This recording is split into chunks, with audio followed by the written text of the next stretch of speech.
Years ago, I had two kids, ages 19 and 14, hit by lightning on my watch. I was running a parasail business at the time. I saw them get hit by lightning while they were flying in a parachute that was attached to my boat. Today I'm going to tell you a little bit about that story.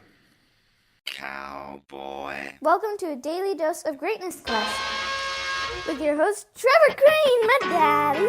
He is going to help you take your life and business to the next level. Here I come to save the day. Trevor Crane here, 11-time #1 best-selling author and the founder of Epic Author Publishing, coming to you live every day so you can plug in every day to build your ideal business so you can live your ideal life. If my daddy can do it, then anybody can do it because he's a weirdo. You're supposed to make me sound cool.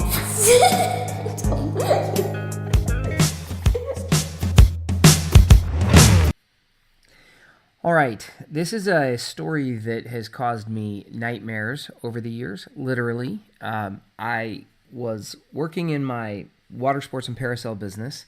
It was July 4th weekend. I had my good buddy and I were on the boat, and we had a beautiful day. People were all over the beach. It was out of the Ritz Carlton in Naples, Florida. I had just invested all my money and borrowed a lot of money to buy this boat, to buy the truck, to buy the trailer, to pay for insurance, and we were running our brand new water sports business. We were 1 week into our business. And it was a beautiful day. We put on 6 people on the boat, and they had a little baby with them, and they said, "Can we bring the baby along?" And I said, "Sure." So a 7th person, little baby, came on the boat. And it was such a beautiful day. I would have had my mom and my grandma out that day. I had to put them up in the parachute because they thought it was so gorgeous. And while I was driving the boat, they were up in the parachute. Everything was going fine. It was a blue sky from what I could see. And all of a sudden, I saw a rain squall coming in real fast. It was off the Gulf Coast of Florida. And I saw it coming, so I turned into the wind so I could start rolling them back in. We had a winch attached to the line in the boat. And my job as the boat captain was to watch the parachute and make sure the people in the parachute don't nothing happens to them, because I've got to watch the wind and all that. My captain's job, my co-captain's job was to watch where I'm going to make sure I don't run into anybody. Those were kind of the rules we learned when we were learning to drive parasail boats. And as I was watching them in the parachute, bringing them down, and like a little scared because I saw this rain come in real fast, and it wasn't on us yet, but I saw it coming. And I saw the wind shift on the water. And then I saw lightning flash, and in an instant, and it's still like tattooed on my mind, I saw this flash of lightning from the sky go across the parachute and down one of the lines of the parachute, across the 19-year-old girl and 14-year-old boy, down their leg, onto the line, and then into the water. And the heat from the lightning had melted the rope. And as I'm powering the boat as fast as I could to go pick them up, it had happened so fast, my buddy on the boat, my partner, hadn't even seen it.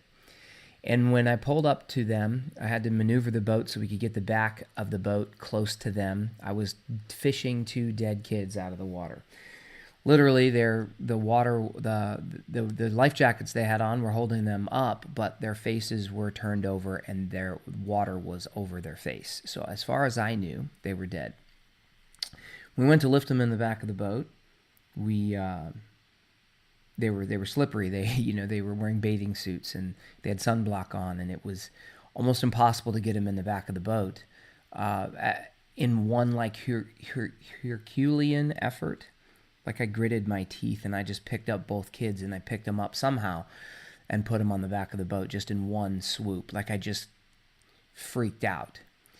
And as I put them on the back of the deck and we started delivering rescue breaths in them, we felt their necks for a pulse, and there was none, and they weren't breathing.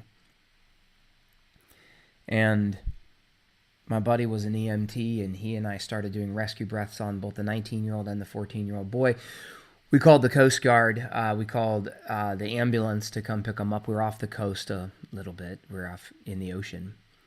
And as we're breathing air back into their lungs, all the people on the boat were screaming and they were started videotaping. In fact, this was videotaped by one of the other participants who's on the boat. I was scared that I'd killed these two kids.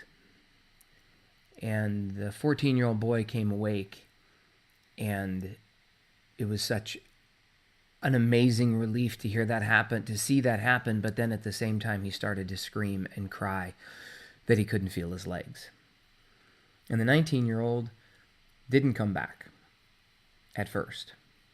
I started giving her compressions in a delicate way. I was scared because I don't know if you know this about doing a rescue and CPR and things, that you can easily break ribs when you do that.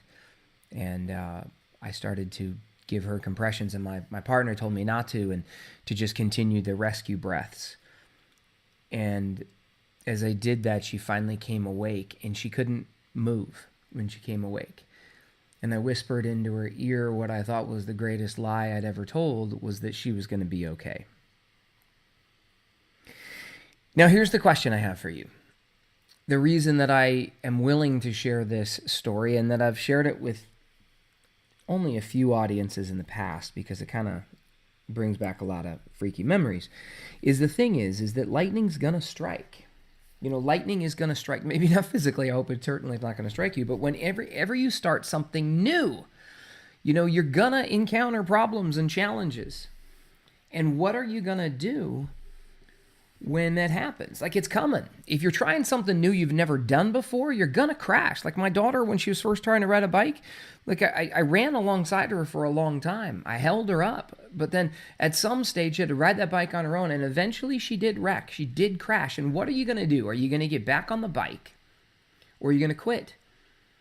Now, in the case of this lightning strike situation, we saved these kids' lives. And there was a pending lawsuit. There were questions with the insurance company. The parents came, and they didn't burn us at the stake. The parents actually cried and hugged us and said, "Thank you for saving our kids' lives." And they didn't sue us. They said, "Thank you." The Coast Guard and I had a conversation, and they tried to say that we were negligent, doing a lot of things wrong. I got my first experience of how the media can go ahead and twist and turn things, and oftentimes they didn't talk about anything that was relevant to actually what had happened, and it was all sensational bullshit that they were showing on the news and in the paper. But ultimately, the two kids were fine. Within 24 hours, they were running around, or at least one of them was, and the other one, they had burns on their body, and it took a while for them to heal, but they were both fine and had a full recovery, thank God. But my business partner quit. He couldn't hang anymore. We kept working for a few months after that together. And at one stage he said, "Dude, I want out. Let's sell this business and get out." And I didn't want out. I ended up having to borrow more money and figure out ways to go ahead and buy him out of the business so that I could set him free, but I stayed. And the first $1 million I ever made was in that business, working that water sports business at that hotel at that beach. It didn't happen overnight by any stretch. At one stage, I had to get a job waiting tables at night just to pay the bills. Like, it got worse after that. As far as the business, why it didn't get worse, that more people got hit by lightning. But it got worse that it was harder for me to run my business. And it got worse before it got better. But my question to you again is, what's going to happen when the shit hits the fan? You know, what kind of person are you going to be? And that's my challenge for you, is to pull out your success journal. Here's my challenge. Pull out your journal and describe how you want to show up when the shit hits the fan. What kind of person do you want to be? And there's good news and there's bad news here. The good news and the bad news is that lightning is going to strike. There are hard times that are coming. But your challenges are not what define you. How you react to those challenges does. And the cool thing is you get to write your own story. Are you going to be the hero, or are you going to be the victim? Or are you going to be the villain? Or are you going to be the clown? You know, you get to choose what to be. And my challenge to you is to write this all down in your journal. Decide who you want to be before adversity strikes. And then I want you to take it one step further and share this with at least one other person. Have a conversation with them about it, about who you want to be. Because I promise you those challenges are coming, and it is a gift. even though it may seem like it's really tough when you're going through it. It's not a question of if lightning is going to strike. It's what you're going to do when it does arrive. Are you going to get up? Are you going to quit because it's hard or it's too painful? Or are you going to find a way to fight and keep moving forward? So that's my challenge for you today. It's a little heavy of a conversation, but see, lightning's going to strike, and I want you to be prepared for it when it does. Are you ever going to be prepared? Probably not. But you can decide what kind of person you're going to be when it shows up. And then when you share it with someone else, you might come up with new cool ways that you can prepare yourself a little bit mentally for the hard times. All right, that's it. I can't wait to see you tomorrow on another daily dose of Greatness Quest. We're going to talk about something a little bit more happy and light rather than the freaking lightning strikes. All right, make today magnificent. To get even more awesomeness, which means all my best stuff, download my app by texting Trevor to 36260. It will show up right on your cell phone. Just text message the word Trevor to 36260. Talk to you soon.